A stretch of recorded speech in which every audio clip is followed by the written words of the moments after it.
आदरणीय डीएम साहब की गरिमा में उपस्थिति है। जी भाई, स्वागत है। मंत्री जी की भी बहुत अच्छी उपस्थिति है। आसपास पुलिस जी भी बैठी है। सभी को प्रणाम करता हूँ। हाँ। अधिकारी, मंत्री, पुलिस सबने मिलकर डीएम साहब को जो किनारे पे लगा रखा है उसके लिए भी मैं विशेष प्रणाम करता हूँ। शंभू भाई, सब लोगों को ये प्रेरणा चेयरमैन साहिबा से मिली है। उन्होंने भी लक्ष्मण भैया को किनारे लगा रखा है। कार्यक्रम ढंग का नहीं हुआ तो हम सबको किनारे लगा देंगे, इसलिए रहने। खैर आइए, उत्सव का दिन है। आप सबको गणतंत्र दिवस की बहुत बहुत शुभकामनाएं, बहुत बहुत बधाइयां। मैनपुरी मेरे लिए, इटावा मैनपुरी का यह पूरा क्षेत्र बिल्कुल भी अनजान नहीं है, क्योंकि आपके इस पूरे क्षेत्र में एक जगह आता है इटावा, और इटावा ने जिंदगी में मुझे एक बहुत अच्छी चीज दी है। क्या बता देता, सचमुच बहुत अच्छी चीज दी है। वो एक ऐसा भाई, एक ऐसा दोस्त मुझे दिया है जो जीवन भर मेरी पूंजी है। वो गौरव चौहान के रूप में इस मंच पर है। ये आपकी धरती ने मुझे दिया है। मैं जहां कहीं भी जाता हूं, जहां भी लोग मिलते हैं, वो मुझसे एक बार जरूर पूछते हैं कि वो गौरव भाई साहब कैसे हैं, उनको हमारा प्रणाम, उनको हमारा सलाम कहिएगा। आपके क्षेत्र को इतनी ऊंचाइयों तक पूरे अखिल भारतीय स्तर पर पूरे हफ्ते में 2 बार, शनिवार और रविवार, लपेटे में नेताजी, जिसका मुख्य चेहरा गौरव चौहान जी है। एक बार गौरव भाई के लिए जोरदार तालियां बजा दीजिए। मैंने ये कहते कहते गौरव भाई की तरफ देखा तो इन्होंने मुझे आंख मारी। मुझे ऐसे ही फील हुआ जैसे संसद भवन में राहुल गांधी ने मोदी को आंख मारी। सेटिंग है, लेकिन ऐसा कुछ नहीं है। आज सुबह से मैं तीसरे कार्यक्रम में हूँ। हाँ। 2 कार्यक्रम मैंने बागपत में किए, तीसरे कार्यक्रम के लिए मैं यहाँ आया हूँ। मेरे पास जैसे इस कार्यक्रम के निमंत्रण के लिए गौरव भाई का फोन आया, मैंने बिना कुछ पूछे तुरंत कहा हाँ हाँ मैं आ रहा हूँ। बागपत वालों ने जैसे ही मुझसे कहा कि आपको आना है, मैंने कहा हाँ आ रहा हूँ। फिर बागपत वालों में एक और थोड़ी दूरी पे था, उन्होंने कहा कि आपको आना है, ध्वजारोहण है, काव्य पाठ है। मैं हाँ हाँ आ रहा हूँ। तो गौरव भाई ने ही मुझसे पूछा, बोले यार एक बात बताओ, तुम्हें ये दिल्ली से बाहर निकलने की इतनी जल्दी क्या है, जो भी पूछ रहा हाँ आ रहा हूँ आ रहा हूँ। मैंने कहा यार देखो, आजकल दिल्ली में बर्ड फ्लू फैला हुआ है। हाँ। कौवे बहुत मर रहे हैं। मैं जल्दी से जल्दी यहाँ से बाहर निकलना चाहता हूँ। तो इसलिए बहुत अच्छे। नहीं, सच में मामला ऐसे ही है। मैं तो एक कवि सम्मेलन से गया, गुनगुनी धूप निकली थी, छत पर जाकर सो गया तो शहर के सारे कौवे इकट्ठे हो गए। उन्हें लग रहा था उनका कोई देवता विश्राम कर रहा है। तो अपना ऐसे ही है। मैं तो सच बता रहा हूँ साहब। नहीं, जब लोग पैदा होते हैं तो नर्स कहती थी लल्ला हुआ है, लल्ला हुआ है। हम हुए तो बोली कल्ला हुआ है।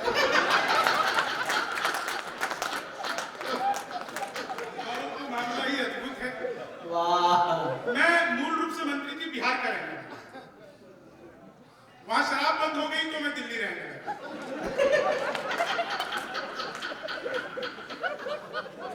अच्छा, मुझे कुछ लोगों ने यहाँ से फोन किया कि भाई साहब यहाँ पर कुछ अधिकारी भी बिहार से हैं, कुछ और भी लोग बिहार से हैं। आप भी बिहार से हैं? अरे वाह सर, क्या बात है सर। ये आरोप लगाते सारे लोग कि जहां भी चले जाओ वहां बिहारी मिलते हैं, वहां बिहारी मिलते हैं। हाँ। इसमें हम बिहारियों की कोई गलती नहीं है जी। सारा का सारा कसूर आप लोगों का। बड़े बड़े पंडाल लगाते हो, कीर्तन मंडली का बुलाते हो, फिर भजन करवाते हो। राधे राधे जब चले आएंगे बिहारी, राधे राधे जब चले आएंगे बिहारी। अब भाई साहब को बलिया से आना पड़ता है। इसमें हमारी कोई गलती नहीं है। और मैं तो आपको बताऊं, उत्तर प्रदेश अपने आप में अद्भुत है। योगी बाबा की सरकार है। आगे से पीछे तक जितने भी लोग बैठे हुए हैं, वर्तमान में यकीन मानिए, आज से पिछली जब सरकार थी तो जो पुलिस आजम खान की भैंस ढूंढती थी, वो अब योगी जी की गाय पकड़ रही है। ये फर्क तो आ गया है। नहीं, भैंस पकड़ती थी तो मुझे बड़ी दिक्कत थी।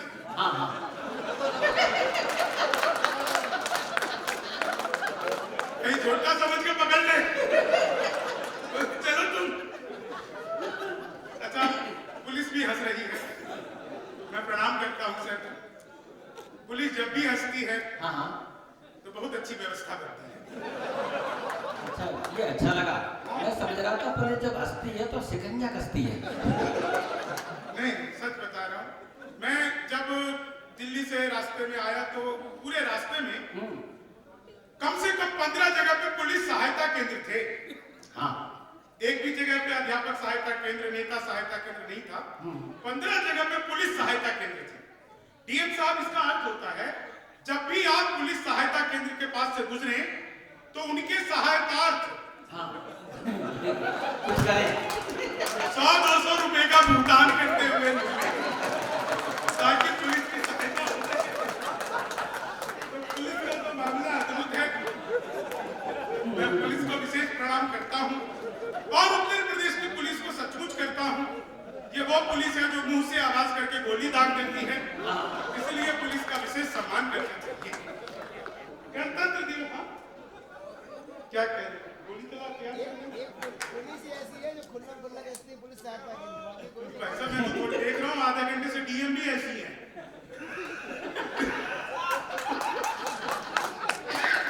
खुल्ला कर तो हाँ। अच्छा, इन सब मामलों में एआरपीओ साहब कोई गड़बड़ नहीं करते हैं।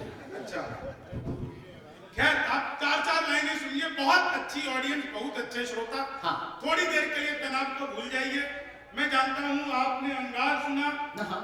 आपने श्रृंगार सुना, अब आप अंगार सुनेंगे। इसलिए आप बिल्कुल निश्चिंत रहिए। हाँ। मंत्री जी, दुनिया में सबसे ज्यादा ईमानदार नेता अगर कहीं के होते हैं हमारे बिहार के, आदरणीय लालू प्रसाद यादव जी। जिस जेल का उद्घाटन किया खुद उसमें बंद रहे। वाह। ये होती है उद्घाटन की जिम्मेदारी। तालियां थोड़ी कम है आप लोगों की। मैं एक बार सुनना चाहता हूं,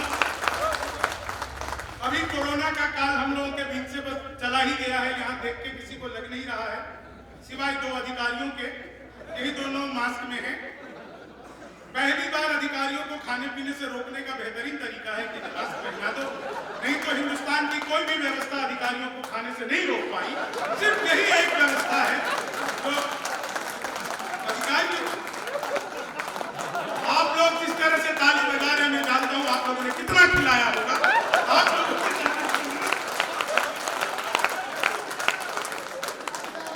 आप लोगों की तालियों को नमन करता हूं। मैडम कह रही है आपको वापस नहीं जाना क्या? जी, नहीं मैडम, मेरे को जाना है। पुलिस को तो मैं सच बता रहा हूँ, पुलिस जहां मिलती है मैं चरण पकड़ लेता हूँ, क्योंकि उसके आचरण ज्यादा अच्छे होते हैं, तो चरण पकड़ लेने चाहिए। खैर, मैं 4 लाइनें सुनाता हूँ जी। अरे भैया बैठो। अच्छा, एक कवित्री और आई है, गौरी। ये शंभू का प्रताप है कि गौरी प्रकट हो गई। जटाधारी बाबा की जय। एक कवित्री को लाने के लिए 2 आयोजक एक साथ हैं। जी, जाइए। ये नल नील जा रहे हैं, पुल बनाएंगे। 4 लाइनें सुनिए, आनंद लीजिए। मैं जो कुछ भी कह रहा हूँ ये सब दोस्तों हास्य व्यंग्य की बातें हैं। लेकिन एक बात मैं आपको बता दूं, शाम होते ही, पूजा आरती खत्म होते ही हमारे मंदिर बंद हो जाते हैं, मस्जिद बंद हो जाता है, गुरुद्वारे बंद हो जाते हैं, और तो और कई बार तो हमारे विद्यालय तक बंद हो जाते हैं। लेकिन पुलिस स्टेशन एकमात्र ऐसी जगह है जो रात को 12 बजे भी खुला रहता है, 2 बजे भी खुला रहता है, 3-4 बजे भी खुला रहता है। हमारे त्योहार इसलिए सुरक्षित रहती है क्योंकि पुलिस अपने त्योहारों को छोड़कर हमारे त्योहारों की रक्षा कर रही होती है, इसलिए हमारे त्योहार सुरक्षित रहते हैं। मैडम, ये बात मैं इसलिए कहती क्योंकि मुझे वापस जाना है।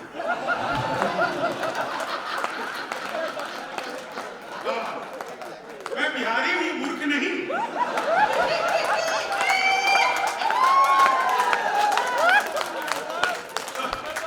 बिहार का सब मामला होते हैं जी। हाँ, सर, ये तो अच्छा हुआ थोड़ा इधर बैठे, सामने बैठे तो स्पार्क होता। दो बिहारियों में स्पार्क होता रहता है। मैं तो इलेक्ट्रॉनिक शॉप पे गया, मैंने जाकर पूछा ये टीवी कितने का दे रहे हो? बोले हम बिहारियों को टीवी नहीं देते। मैंने कहा तुझे कैसे पता लगा? बोले निकल यहाँ से। अगले दिन मैं सूट बूट हैट नकली मूछें। मैंने कहा ये टीवी कितने का दे रहे हो? बोला तुझे फिर भी मना किया था, नहीं देते। अगले दिन मैं बुड़का और के चला गया। मैंने कहा भैया ये टीवी कितने का दे रहे हो?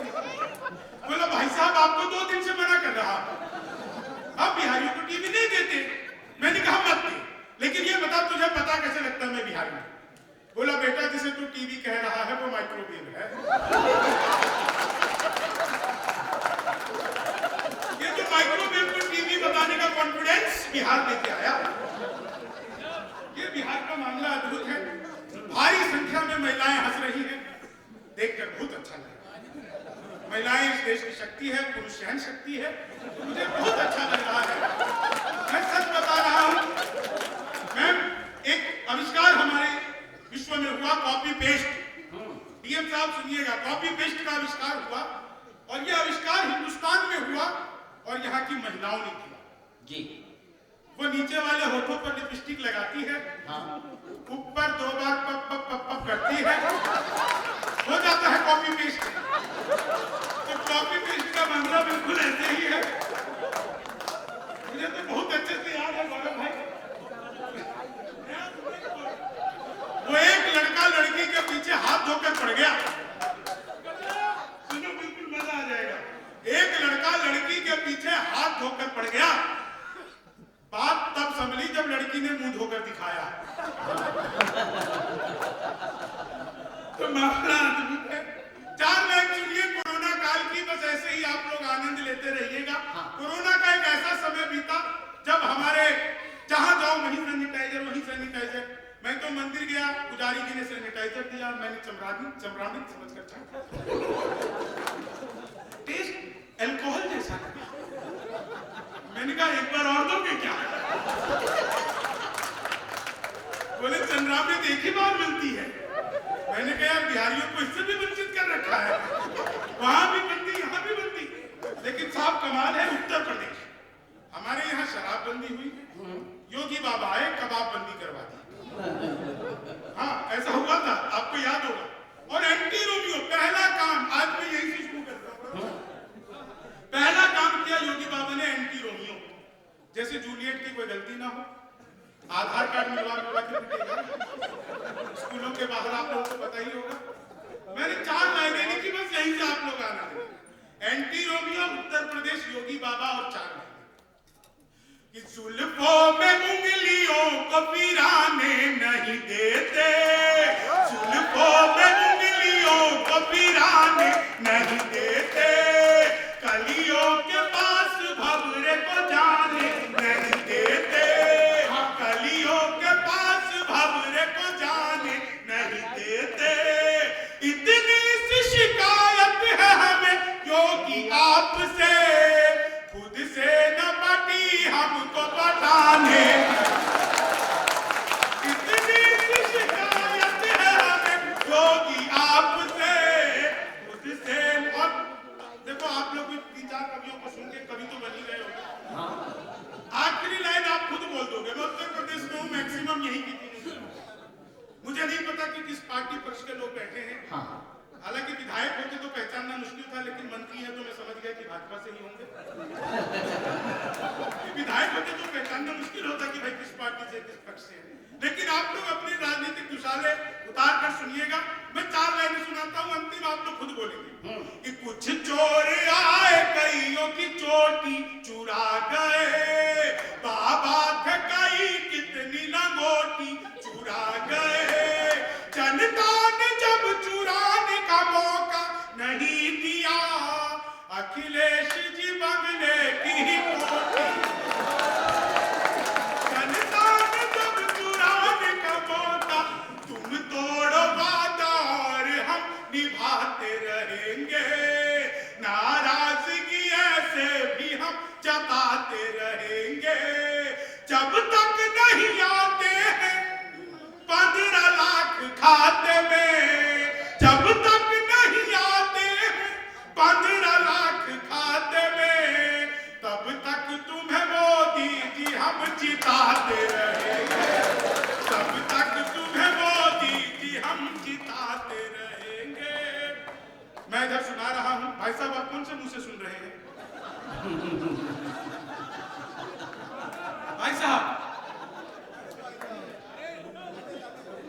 अनिल भाई साहब, आप कौन से मुंह से सुन रहे हैं? वो डीएम साहब को कविता समझाने गए थे। ये सच बता रहा हूं। हम लोगों ने कम से कम सभी, यहाँ तो अर्जुन दादा सबसे हम लोगों के वरिष्ठ कवि हैं, आदरणीय मधुप जी का संचालन है, आप लोग देख ही रहे, आप लोग से कितने मुखर हैं। कोई भी कवि यहाँ पे ऐसा नहीं जिसने 1000 मंच नहीं किए होंगे, सबने कम से कम इतने मंच तो किए ही होंगे। और एकता भारती ने तो सबसे कमाल किया, इस लॉकडाउन में 100 दिन में 150 दिन लाइव आई है, तो ये भी अद्भुत था। कई लोगों ने तो नेट पैक इसलिए करवा रखा था कि ये लाइव आए तो हम देखें सुने। लेकिन सर मैं एक चीज बता रहा हूँ, कवि सम्मेलन का उद्घाटन करके अक्सर ही अधिकारी, नेता, मंत्री अपने अपने घर को चले जाते हैं, कवि सम्मेलन का वो आनंद नहीं ले पाते हैं। लेकिन आप लोग जिस तरह से बैठे हैं और डीएम साहब की जिस तरह से कविताओं की डिमांड कर रहे हैं, अगर प्रशासन साहित्य से जुड़ जाए तो जनता का जीवन धन्य हो जाएगा। इससे बड़ी बात था जहाँ का प्रशासन साहित्य से जुड़ा हुआ है। सर इतनी बात अगर मैंने सपा सरकार में कही होती तो मुझे यश भारती मिल जाती। 11 लाख रुपए का देते थे, आप यश भारती मत दो।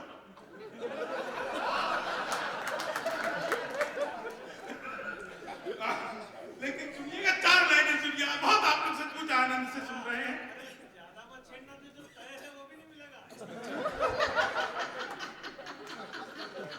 मुन्ना बता रहा है जो तय है वो भी नहीं मिलेगा। आज हम लोग गौरव के प्यार में आए हैं, आप यकीन मानिए। गौरव भाई ने कहा कि इस कार्यक्रम में आपको आना है, हमने कहा हम आ रहे हैं। बस यही तय हुआ था। उन्होंने कहा आना है, हम आ रहे हैं, और कुछ तय नहीं हुआ था। एक बार फिर गौरव के लिए ताली बजाइए। हाँ, मैं इनकी कविता में बजाऊं ना बजाऊं, मैं इसके लिए ताली बजा। पूरी बात गौरव के नाम पे इतनी ताली बजी। चलिए भाई साहब आप बैठ जाओ, गौरी आ जाएगी।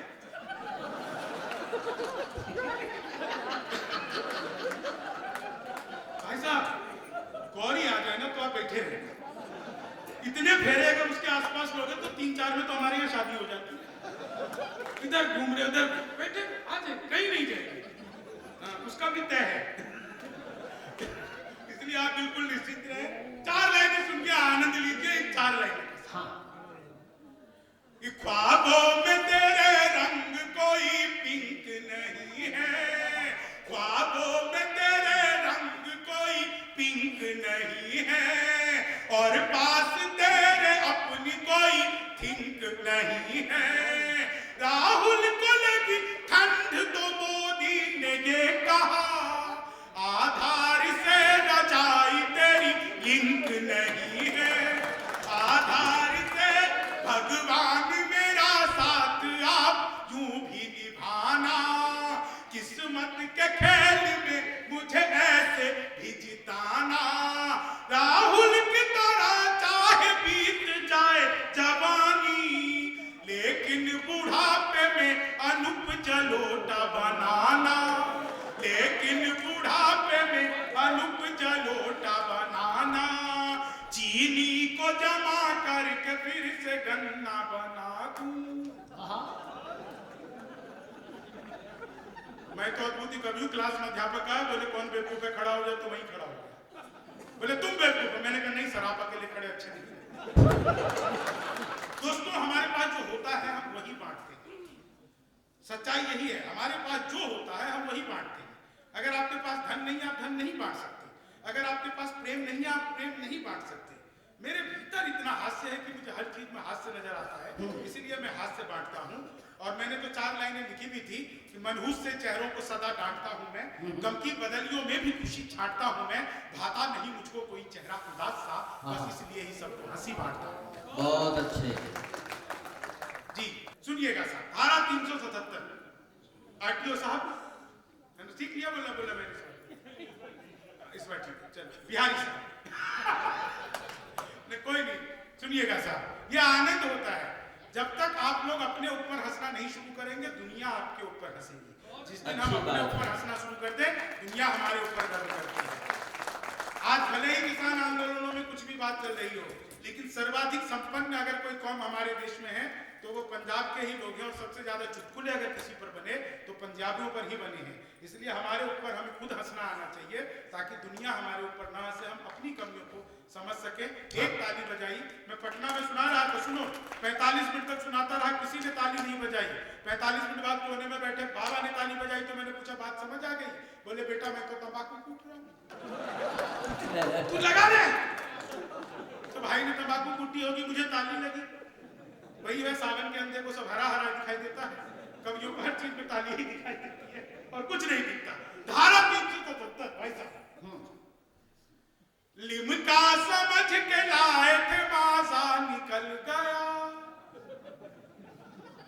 यही है और कुछ। लिमका समझ के लाए थे माजा निकल गया, ताजे की थी तलाश तो बासा निकल गया, कानून का बदला खुली रिश्तों की हकीकत, चाची समझ के लाए थे चाचा निकल गया, चाची समझ के लाए थे। 2 छंद विशेष सुनिएगा और कोई भी आदमी मेरी वंस मोर करना है मत करना, बिल्कुल मत करना, मेरे पास इतनी है। आज ये खड़े होकर कहते वंस मोर, मैं पहली में सुनाऊंगा क्या? सुनना था कि मित्र मिले हम 4 एक बोला सुनी यार जोश के बिना तो ये जवानी सुनी सुनी है। मित्र मिले हम 4 एक बोला सुनी यार जोश के बिना तो ये जवानी सुनी सुनी है, दूजा बोला जोश से ही काम चलता नहीं है, हौसला जो ना हो तो रवानी सुनी सुनी है, तीजा बोला मैं तो बस एक बात मानता हूँ, प्यार के बिना सभी कहानी सुनी सुनी है। मैंने कहा प्यार जोश हौसला सही है, पर हंसी ना हो तो ये जिंदगानी सुनी सुनी है, हंसी ना हो तो ये जिंदगानी सुनी। आंधियां गमोती जब तेज चलने लगे तो दोस्तों के बीच में ठहाके मार हंसना, रास्ते सफलता के बंद जब होने लगे मंजिलों को देखते लगातार हंसना, अपने पराए जब रूठ जाए तुझसे तो खुद से निपट कर बार बार हंसना, और बात मेरी एक गांठ बांध रख ले तू प्यारे, 1 लाख दुख दवा एक बार हंसना।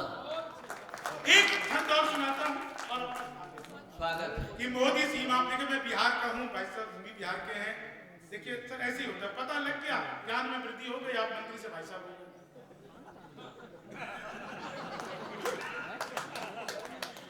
ज्ञान का बोझ बहुत खराब होता है सर, अज्ञानी लोग ही वसुंधरा को भोगते हैं, जिसके पास ज्ञान हो जाता है वो बस इसी चीज में उलझा रहता है, ये सही है ये गलत है, वो ये है वो ऐसा है, वो ब्रह्म है वो निराकार है, जिसको कुछ नहीं पता वो बस जीता रहता है, आनंद में जीता रहता है। जीवन में दोस्तों स्वर्ग और नर्क का कोई कॉन्सेप्ट नहीं है।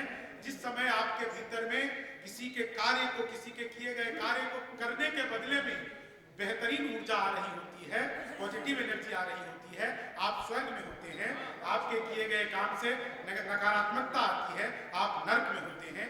नर्क और कहीं नहीं है, स्वर्ग और कहीं नहीं है, वो आपके और हमारे भीतर ही बैठा हुआ है। ये मैंने बाबा वाला प्रवचन कर दिया, इस पर भी ताली बजती है, लेकिन लोगों को लगता है कि अरे ये कैसे बोल रहा है कि मोदी सीमा पार भेज दीजिए बिहारियों को। हाँ यहाँ बहुत हो गया सर, हो गया सर, वहीं पे किसानों को भुगतान नहीं हुआ है ना, इसलिए कि मोदी सीमा पार भेज दीजिए बिहारियों को, भैंस खुद पानी में ही जाने लग जाएगी, हाथ पैर तोड़ के शक्ल ये बिगाड़ देंगे, पाक तेरी अकल ठिकाने लग जाएगी। शंभू ये चला गया जो ही नरक पानी के पास, शंभू ये चला गया जो ही नरक पानी के पास, भोजपुरी गाने वो भी गाने लग जाएगी, और पिंडी व कराची छोड़ो इस्लामाबाद तक लिट्टी और चोखे की दुकानें लग जाएंगी, लिट्टी और चोखे की दुकानें। तो आभार, धन्यवाद, खुलूस दिल में लबों पर मिठास रहने दो, न खुद रहो न किसी को उदास रहने दो।